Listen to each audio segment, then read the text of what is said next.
Hi Pico Brewers. Many times I get requests for specific beers and how to clone a recipe. I'm going to share with you some of the tips and tricks and things that I do when I'm creating a recipe. Many of these breweries put out a lot of information on the internet. Some tell you the gravity of the beer. They tell you the hops that they use. They even tell you the grain bill. And from there, you can build your own recipe. And you can use the recipe crafter in the picobrew.com to try to help you build that beer. You'll see the small pint glasses that's in the corner. From there, you can construct the color, and using the information that some of the brewers give you, you can start putting together the grain bill and the hops bill. But sometimes they don't do that. So what do? Well, if you get to a search engine, whichever one that you use, put in that beer with the word clone after it, and you will get many clone versions of that beer. All clones are not created equally. So what you need to do is go into those specific ones that you search and see what people are saying about it. And you will have a lot of opinions from various home brewers to tell you about flavors. So go ahead and do that, and then from there you can start to build one. What I'm going to do for you is show you how I build a good clone of Sierra Nevada. It's one of my favorite beers. This is the pale ale I'm talking about, but on a separate note, all Sierra Nevada beers, they give away all their information to you. And because it's such a popular beer, they also give away their yeast. They don't give it out from the brewery, but White Labs or Y yeast and even Fermentus dry yeast all have ale yeast that will help you produce that signature flavor. So what you want to do is first go to that brewery's website. I've gotten to the pale ale. I navigate to the bottom, and I can see right here, because Sierra Nevada is so awesome, they've given me their yeast, which I know is their signature Chico ale yeast. You can get that through White Labs or Y yeast, or you can use dry ale yeast.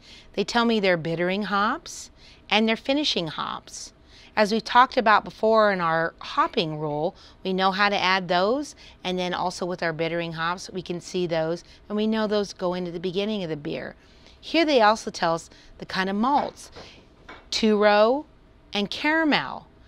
Caramel is another word for crystal malt, and when you see caramel on anybody's web page, any brewery, it generally is a 40 or a 60. And what I mean by 40 and 60 are Lovibond. And Lovibond is a reference to how the malt is kilned, how dark it is, and how much sweetness it will impart. So for a pale ale, you'll see caramel, so 40 or 60 will be just fine. So here I am at the Pico Brew Recipe Crafter, and I want to make my Sierra Nevada Pale Ale clone. So I go ahead and give it a name. For today I'm going to put Sierra Nevada. I'm going to choose the type of beer that it is, and we know that it's a pale ale, and this should be 10A.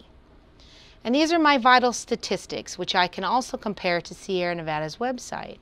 I'm going to use the 80-20 or the 90-10 rule. That's the base malt versus the specialty malt. So I'm going to use American two-row because this is an all-American beer. And then I knew that it was caramel malt, which is, like I said before, is crystal 40 or 60. I'm going to use 60. So I'm going to stick with the vital statistics here to try to figure out how to make this beer. I know Sierra Nevada is 6% alcohol, so I'm going to build it using the ABV calculator. So first I'll start with my pale malt. I know I'm already up to 5.1%. That's before choosing yeast. And now I want to get my color. I drink a lot of Sierra Nevada, so I know what my color should be. But don't worry if you're a little bit off. It won't change the flavor of the beer. So I think that's a good way to go, but I haven't selected my yeast yet or my hops. I know that they're Magnum and Pearl hops are for bittering. So I go ahead and select those, and I know that the signature Cascade hop is what I want for finishing. And I know Sierra Nevada smells and tastes awfully good with those hops. So I think I'll do 2 additions for that. So for bittering, I know they mean 60 for at least one of the additions, and probably 30 for another.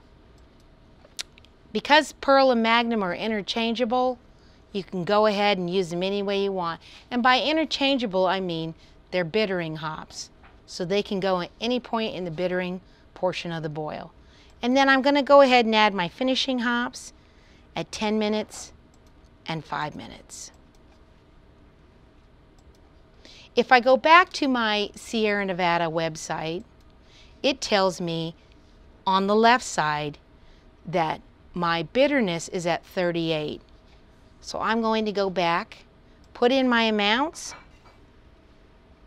A ½ ounce is a good place to start. And because of the way that the recipe crafter is designed, I can go ahead and calculate my bitterness just by plugging in 38, and it adjusts all my hop additions. 5.3%. This is 5.6. I still haven't selected my yeast, but I know that it is American ale yeast. So I'm going to go ahead and use the California ale yeast.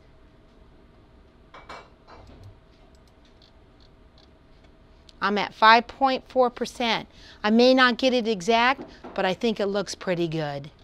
So I'm going to go ahead and save this recipe. So there you have an attempt at a Sierra Nevada clone. So don't be afraid to go out, check the web, check for clone recipes, experiment on your own because the process is so refined and ease of use when you're using your Zymanic. Tweak the recipe, try different yeasts, try the liquid yeast, try the dry yeast, and read different recipes, email me, check the forums. Don't be afraid to experiment. That's all I can say, because no matter what you do, you're always going to have a delicious beer to drink. I'm Annie Johnson, Pico Brew Brewmaster.